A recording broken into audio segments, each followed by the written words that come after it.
In the 2016 election, I remember perfectly the moment it happened, everything. I was in my mom's room and she was watching the news and Trump won.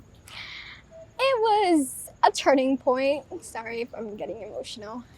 I feel like I lost a bit of hope when he got elected, but now with the upcoming election, the 2020 election, now that I could finally vote, I feel like I could make a change. Kill our planet? No, they won't. We are gonna vote, vote, vote.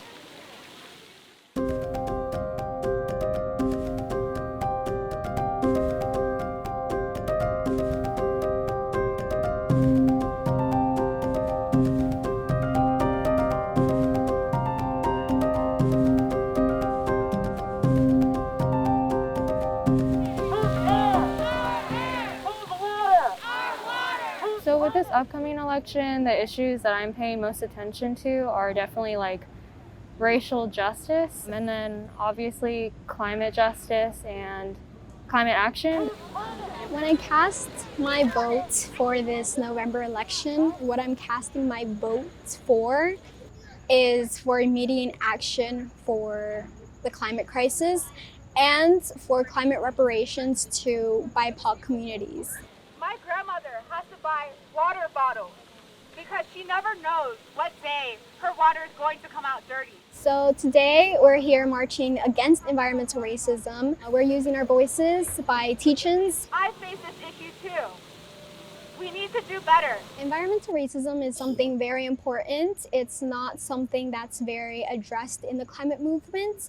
I personally feel like the climate movement is very whitewashed. I don't think I could stress it enough. I feel like there hasn't been much amplification of what these communities, frontline communities, are going through. Environmental racism affects people of color. Here, a prominent example in New York is the South Bronx rate of asthma. A main cause of it is because the commercial waste streams go to the South Bronx.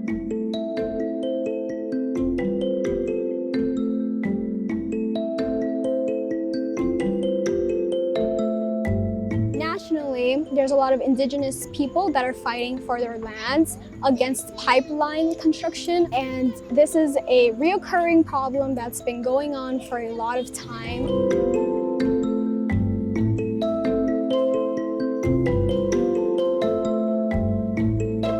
Stand up, fight back! Stand up, fight back! These BIPOC communities are living through injustice since corporations and the government are building infrastructures that are basically detrimental to their health. Climate justice is the right, not just for the rich and white. So with these teach-ins, we're trying to get Americans to understand that this is an urgent issue and it is affecting these people disproportionately compared to other groups. Black lives matter.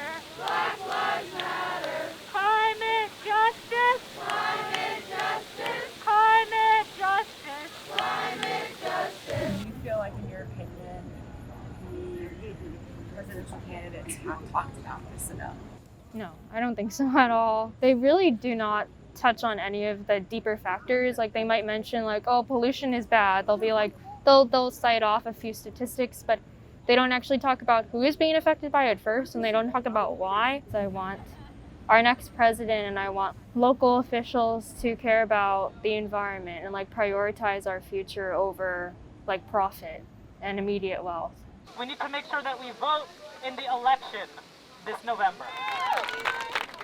Since I was in high school, I would look forward to turning 18 to vote. I recently registered to vote, so that alone was very uplifting. Voting and being politically active and fulfilling our civic duty is so important because we have to elect candidates that will pay attention to what is important to us.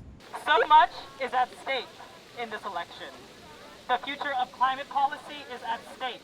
A lot of Americans view climate change as something that's in the future, 20 years from now, 30 years from now, but it's affecting people right now, BIPOC youth and just BIPOC people in general are on the front lines. Like, they're being affected by these catastrophes first and foremost. It just worries me that many people don't want to accept that there is intersection in this climate movement. So when I cast my vote, I am casting for justice. It's recycled water anyway. This election has been really disappointing all around. So it's not to say that I don't have hope, but like, the bar is really, really on the ground. Like, I just want them to try their best to, or it's not even like try their best, like, they really have to reduce the amount of fossil fuels that we're using, which is possible, but it's just a matter of whether the candidate is going to find that important. She's gonna be leaning over there. What I'm looking for the president that I would be voting for is open-mindedness, and for the government to finally hear the voices of the people. In regards to the future and like what comes after this election, I would really hope that we have more politicians who look like us and are representing the communities that we come from. I hope for the future to be, I guess saying peaceful is a little far-fetched, but at the end of the day, I hope that I walk out of that booth with hope for this nation.